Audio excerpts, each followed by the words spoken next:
Oh, you should have seen them, Yosef. Warriors in the truest sense. That's why you should never, ever cross swords with anyone from Urgel's axe. I'll be sure to keep that in mind. On an unrelated matter, though, I'm curious. Why don't we stay very long at each inn we visit? Or anywhere, for that matter. I understand you love to travel, but it seems we barely stay anywhere more than a day. It's a simple answer, and yet I hope it doesn't offend you. I'm sure you've noticed how incredibly striking I am. I suppose that is a word one could use to describe you.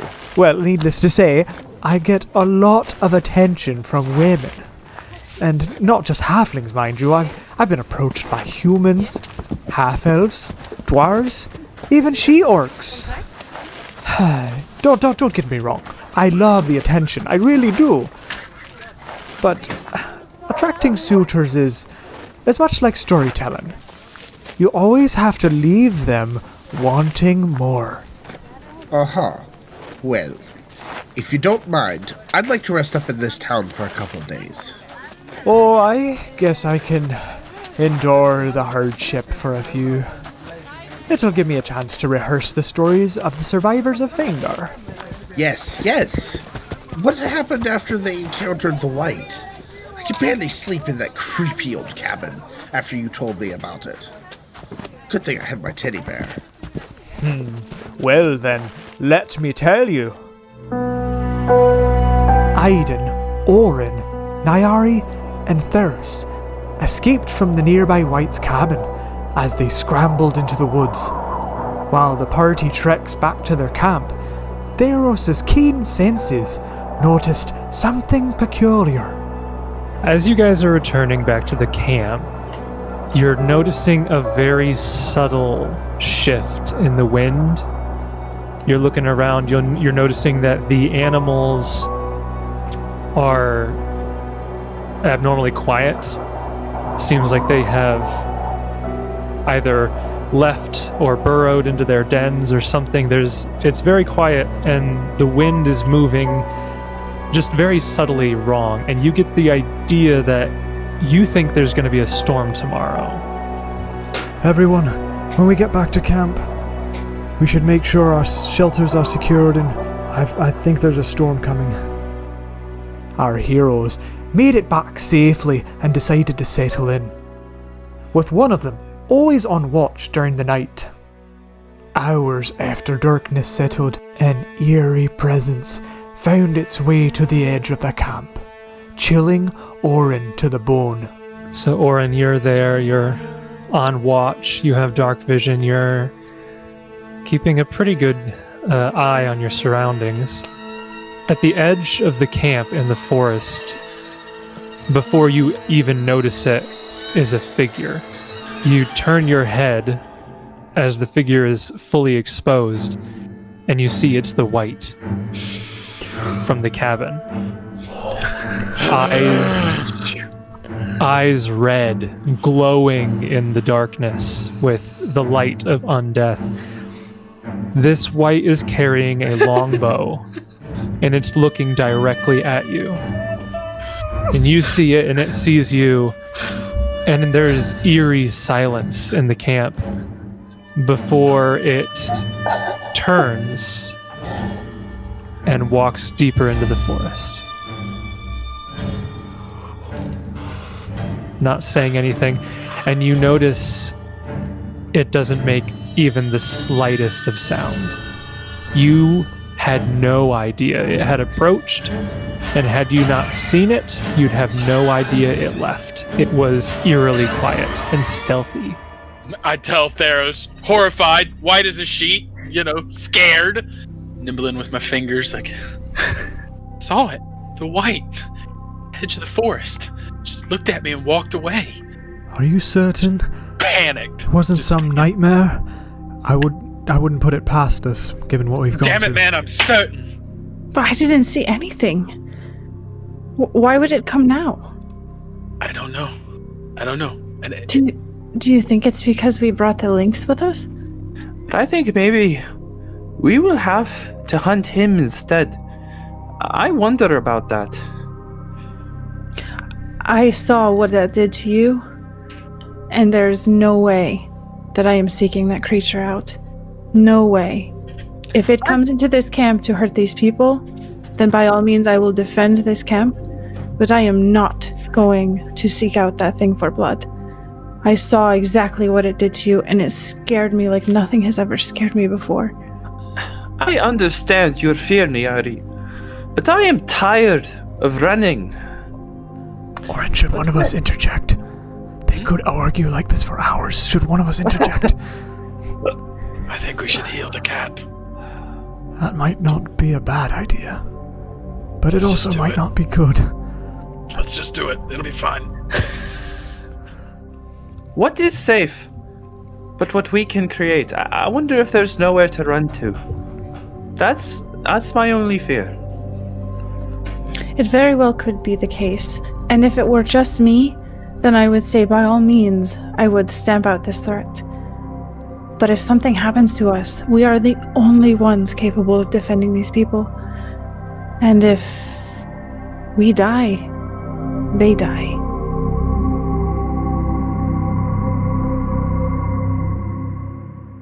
The next morning, Nayori had an unexpected visitor. Nayari, as you wake up, you look up as you kind of turn around, and standing kind of perched at the peak of your tent, just above the entrance, is a very large owl. You look at it, and Auburn is getting out of her tent as you're looking at this owl, and you see that the owl is holding a pair of like leather bracers in its beak. And as it sees you, it just kind of cocks its head a little bit, and it just kind of blinks a little, and then it kind of like leans forward and like drops the bracers at your feet. And then it kind of like turns and it sees Auburn, and Auburn sees it, and then it kind of flutters away into the forest. Meanwhile, Theros and Oren investigate their recently charmed feline friend, the lynx they fought at the White's cabin. Theros cast a spell to speak with the cat, hoping to learn some useful information. Hello, my friend. I'm so sorry we hurt you the other day. What was going on? Are you all right? It replies and says, "I was protecting my master." Is there anything we can do to help you or him? I do not know. I hunt for him. I bring him small animals to eat, but he does not eat them. What am I hearing? Just meow meow meow meow meow meow. Basically, we're hearing a series of Theros and the cat are just Like- meowing at each other. purring or non-verbal movements. Theros is purring? I don't like what I'm witnessing. I don't think my god would like this. My god is Witchcraft. Well, Theros will apologize for hurting him, and we were worried about him. Theros will turn aside to Orin and say, apparently this beast is the pet of that White. I don't think he understands that the White is undead now. He just continues to serve his master even unto death. I don't think it means us any harm on its own. It was just seeking to protect its master. I did remember to say this in common, not in cat. I'm like, why are you purring at me? This is getting weird. After letting the lynx go free, the group convened to discuss their next steps. With the storm looming nearby, they were left with little time and few choices. Our heroes agonized for hours over their decision, the lives of the entire camp resting in their hands. Finally, they decided to once again face the White of the hunter's cabin. The party snuck onto the fiend's property. After downing a potion of invisibility, Nyari crept inside the cabin, her foe unaware before her.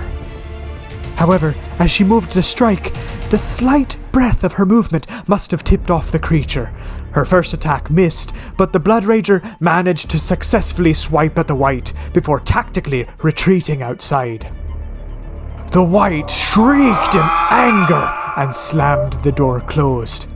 But Orin burst back in, making way for Aiden to fire a barbed arrow into the enemy. Then, Nyari charged in, unleashing all her fury into her foe for the finishing blow.